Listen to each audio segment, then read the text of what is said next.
ये सरकारी हॉस्पिटल है जहाँ दिन भर मरीजों का तांता लगा रहता है, लेकिन जैसे ही घड़ी में 12 बजते हैं यहाँ अफरा तफरी मच जाती है।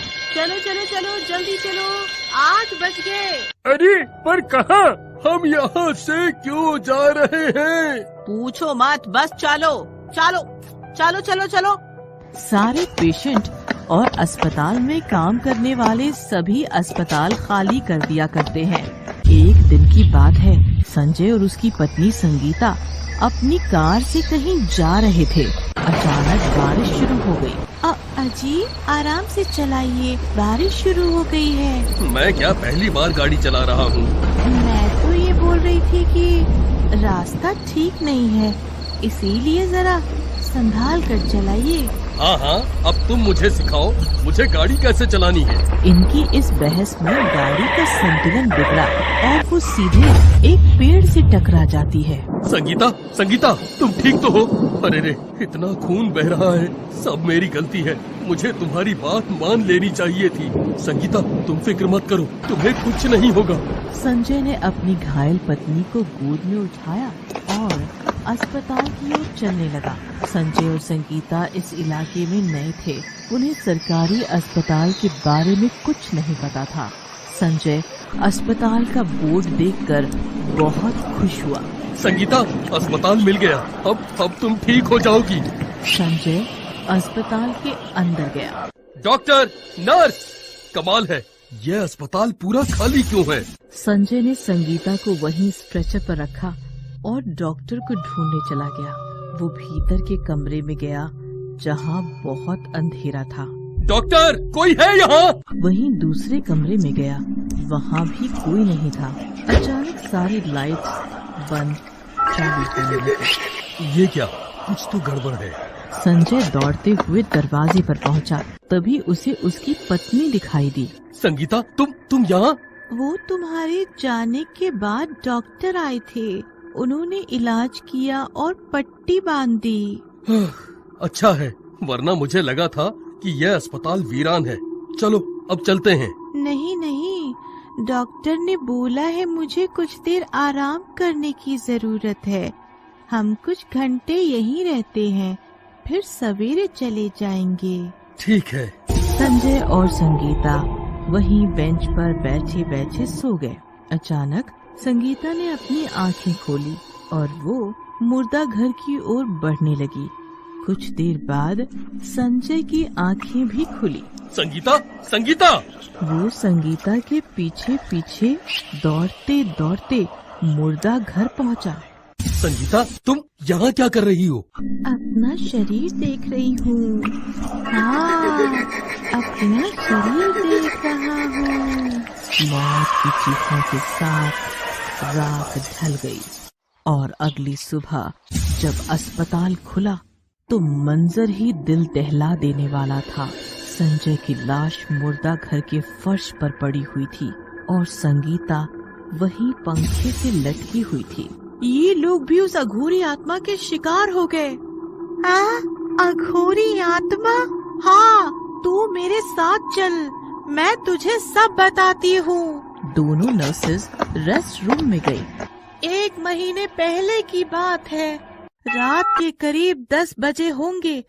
2 आदमी एक अघोरी बाबा की लाश को यहाँ ले आए।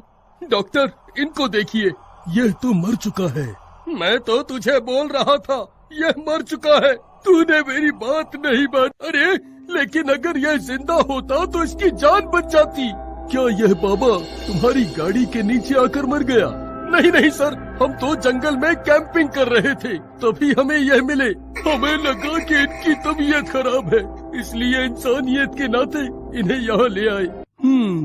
मुझे तुम दोनों की बातों पर यकीन नहीं है।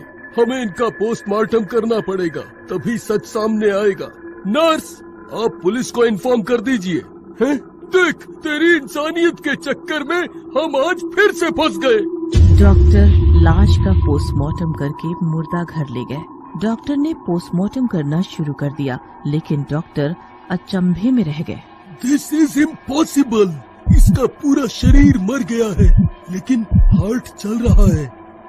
नर्स, तुरंत इस हार्ट को किसी और हार्ट पेशेंट को देने का इंतजाम करवाओ।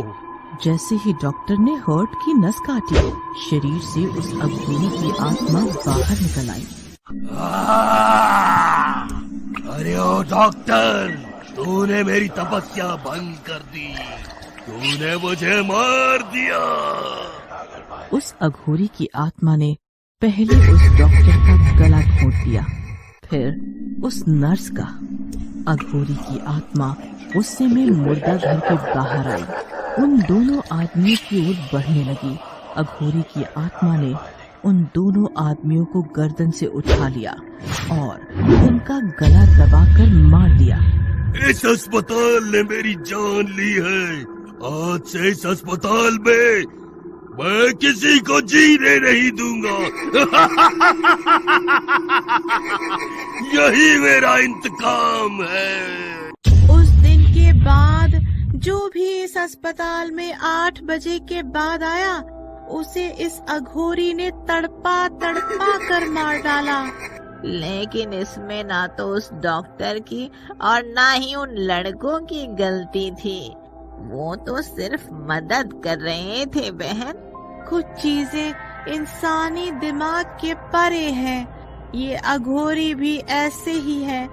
अगर वो लड़के उस अघोरी को यहाँ नहीं लाते तो वो अघोरी मरता नहीं, ना ही इतने सारे लोग मरते। तो क्या इस अघोरी की आत्मा से छुटकारा पाने के लिए कोई उपाय नहीं है? उपाय वो तो बहुत किए। 6 महीने पहले सारे डॉक्टर और नर्सों ने मिलकर झाड़ फूक करने वाले को बुलाया था। फिर झाड़ फूक करने वाले बाबा ने दिन भर इस मुर्दा घर में बैठकर पूजा अर्चना की। पूरे अस्पताल में मंत्रों का शोर सुनाई दे रहा था। जैसे ही लेकिन 8 बजने वाले थे, सारे लोग यहाँ से बाहर चले गए, उस झाड़ फूक करने वाले बाबा को छोड़कर। घड़ी में 8 बजते ही अघोरी की आत्मा सामने आ गई। मैं तुझे आदेश देता हूँ, इस अस्पताल को छोड़कर चला जा। तू मुझे आदेश देगा? सारे देवताओं का आह्वान करते हुए मैं तुझे यहाँ से निकाल कर ही रहूंगा। मैं महादेव का भक्त हूँ, कोई शैतान नहीं। तो निर्दोषों की जान क्यों ले रहा है? इस अस्पताल ने मेरा खून किया, मेरा क्या दोष था? वो तो एक हादसा था। हादसा? तो ये सब मौत भी एक हादसा है। और बस अगली सुबह उस झाड़ फूक करने वाले बाबा की भी लाश मिली।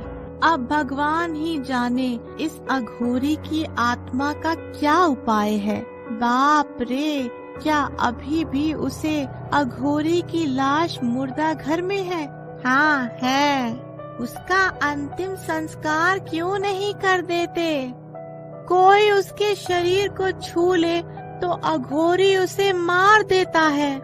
मतलब और कोई रास्ता नहीं है? फिलहाल तो नहीं। अब तो हम यही कर सकते हैं कि जब भी घड़ी में 8 बजे तो हम अपनी जान बचाने के लिए इस अस्पताल को खाली कर दें। लेकिन आए दिन इस मुर्दा घर में किसी न किसी की लाश मिलती है और रात में अघोरी जोर जोर से हंसता है।